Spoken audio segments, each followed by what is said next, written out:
Are you in a Wall Street job doing exceptionally well or not doing as well, either one of the two, but find yourself thinking how few people you know on Wall Street, your colleagues, more senior people, junior people, and wonder if that's important?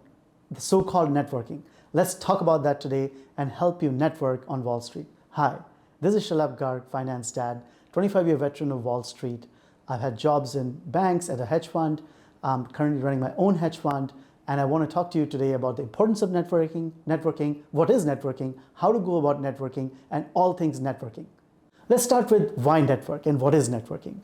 The word is pretty self-obvious. The networking is an opportunity for you to meet people in your industry, a variety of different seniorities. The idea is to know them, to feed off their energy, to get to know them to a point where they can be useful either as a client or as a colleague or even as a boss. And not too many people focus on it. Why? Because you are in a specific job. You're running a desk at a bank or working at a desk on a bank, in banking or in trading. It's even worse at a hedge fund or a private equity shop because now you're a client. You're just doing a specific job and there's just so much stress day to day that you don't even think about why I should network or if I should network. Let me tell you, it is really, really, really important you network. You can be in three positions in your Wall Street job. You can be a star doing exceptionally well. You can be someone who's doing well but not killing it, or you could be struggling. In all three circumstances, in the case where you're a star and doing exceptionally well, to go from that job into a really exceptional job elsewhere, if you're not doing as well, to raise your profile and become exceptional, and if you're not doing well, that'll be hard. If you're not doing well, networking is even more important because sooner rather than later, you will want to be in an ancillary industry to Wall Street or an ancillary job, and it'll be very important to have your colleagues as your clients and to learn how to service those people well. You will have to network. So let me lay it out there. Networking is really, really, really important, whether you're a 25-year-old, 35-year-old, or a 45-year-old. It just does not matter. There is always extremes of professionals. It is quite possible that you are just such an extremely talented person that everybody wants to reach out to you for tens of different things, just like the most extreme star candidate. It is possible you can get away without networking.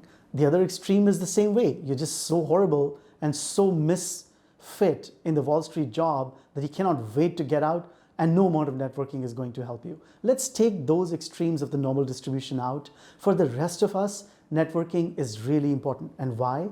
Because sooner rather than later, you will either be unemployed, looking for a bit different job, or plateauing at your job, looking for a different company to find the next leg up, or even doing exceptionally well, but looking for a more senior position to run a desk or run more capital. In each of those three situations, networking will come in exceptionally handy. And you cannot start networking just when you are in need of those changes. Networking has to be organically built so that when you need it, you already have a built-up contact and a Rolodex, the so-called old Rolodex, which is now in an iPhone, so that you can start using it. You cannot go to an individual and say, oh, you know what, I want to network with you today because I'm in need. It just doesn't work that way. And it's a quid pro quo as well. The other person that you're meeting to network with is networking with you and hoping that if she or he gives you a favor today, you will be able to return that favor down the road at a different time. So networking has to be a continuous process, part and parcel of your professional job. And you cannot start doing it when in the need of it. It has to be an ongoing process. With that, let's talk about what are the best ways to network, who should you be networking with, and how is the best way to go about it.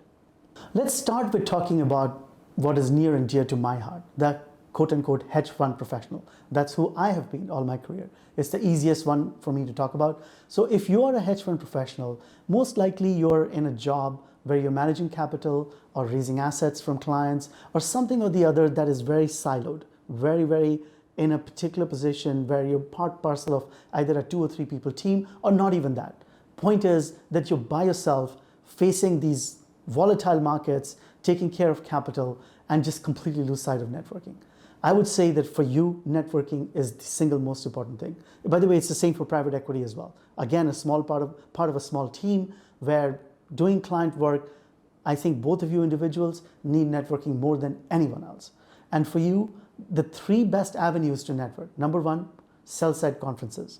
Sell-side will often entertain you, and if you're like me, you will probably find everything that sell-side or the banks in those conferences are saying absolutely useless because they're telling it to you after the fact, after the moves have already occurred, or telling you so, like, for example, they will talk about tariffs today on April 10. When all of the tariff news is completely baked in and has played out, they will start talking about tariffs as if it's a new development. Or if they're in private equity, they will start talking about private credit today, where like tons and tons of billions of private credit. They're always late to the party and very, very backward looking. But that should not discourage you from attending those conferences. Why? Because that is a conference, that is the place they will invite 10 other clients or maybe 15 other clients, individuals from all these other private equity and hedge fund places where you can network with them, shake their hands, meet them, exchange a telephone number, and then meet them thereafter for a coffee or a drink to further that connection. That is a very, very valuable place to network. Second, your alma mater. Wherever university or business school you graduated with will often have conferences. Again, the material will be useless. You will learn nothing most likely from what they have to say, more importantly, what they don't have to say. And you will know more than them because you're more a practitioner. You're sort of focused on what they are talking about. Theoretically, you're doing it on a day-to-day basis. How can you gain from them? You can probably teach them or run circles around them in terms of teaching them. But it is, again, a great avenue for you to meet people. And third and last one is clubs. There's no reason for you to not join social clubs. I know these clubs are expensive, whether it's a university club or equivalent, where again, you would be thinking, I don't know if I want to play golf there or want to play tennis there. I would rather play with, isolated places which are much better at these things and give you much more opportunity to practice your skill as opposed to socially play, and the players are not even that great because, they're not there to play, they're just there to socialize, but a fantastic way to meet other people and other professionals who are in the same industry, in the same place as you. All three of these avenues are fantastic to meet people, to shake their hands, to have a drink with them in a situation where they're looking to, and you know what, they're there for the same reason as you. They want to socialize with you. You may be thinking, should I be socialized? That's the second part of this, where I don't know if I should socialize with peers, with juniors, or for seniors. I would say all three. Socialize at all levels. Do not discourage socializing with that fresh college or business school graduate. In a few years' time, she may be running a desk or running a lot more capital than you. It's a talent business. A quarterback starts young, not at 40, not at 35, and may become a successful quarterback like Tom Brady at a very young age. And you may be wanting to partner up with them in their next venture because they are so talented. So do not discourage young people from a socialization standpoint. Socialize with everyone. Now that person, when they are young, they will be reaching out to you for content and for information and for knowledge. Be open with it. Provide that information. You just don't know which of them or who of them may become very senior very quickly. The other way to socialize is to interview. I always say to everyone, always be interviewing. When you're employed, interviewing is very easy. I mean, assuming you're not complete at the bottom of the barrel in terms of your performance at a hedge fund or otherwise, interviewing is very easy when you're employed. Take those headhunter calls. Do not discourage them. Interviewing does not mean you're going to accept the job. Interviewing serves several purposes. You will get to know what your current market price is, right?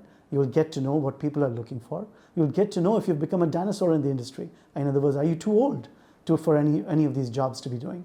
You will get to know if you're too talented and you just don't know it, right? Because your name is spread in the marketplace in a very positive way, and the headhunter is telling you that. So always be interviewing. Get to meet those people. Interviewing, if you do not lie, in other words, you do not say to them that you want to work there when you have no intent, is absolutely not going to hurt you in any way or form. You'll get into their radars, those individuals and those employers. They will chase after you more when they realize that you're not easily available. And God knows what may come out of it. Great way to learn about their institution and their organization. You'll get to know how they are structured, how they're compensating their portfolio managers and other employees. You'll get to know what they're looking for. You'll get to know what they're not looking for. You'll get to know how you stack up in your compensation. Nothing else when you have the year-end compensation discussion at your current place. You may not choose to do anything with it, but you'll at least get to know whether it's a good compensation structure or not. Always be interviewing.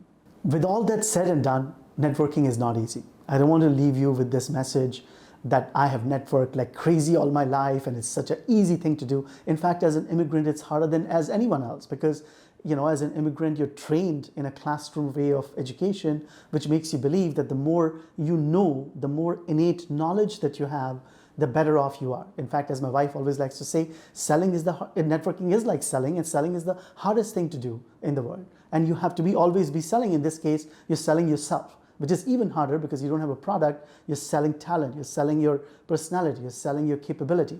But at the same time, as an immigrant, it's really hard because you sort of get into this groove that, oh my God, I know so much. Why do I need to network with anyone? I can calculate 3.2 times 2.3 in my head. I don't need to network with anyone.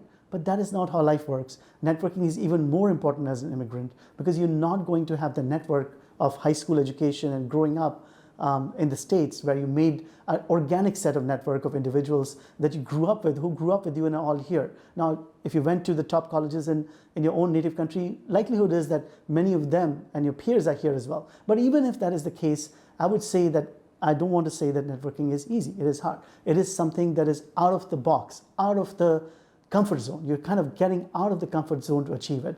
But I cannot tell you how valuable it'll be as you grow into the Wall Street career. It'll come back to give you rewards at the time when you most need them. Do not let go of it. Of course, as a consultant, as someone who offers a consulting hour, as someone who has gone through this career, please don't hesitate to reach out to me using the box below you on email or any other way. And I'm happy to help you network and happy to help you create an avenue for you or a process for you in terms of how you network. And of course, don't forget to like, comment, and subscribe to my podcast. It helps me grow it. And don't forget to book a consulting hour because I look forward to talking to you. And with that, this is Finance Dad signing off. Look forward to talking to you next week.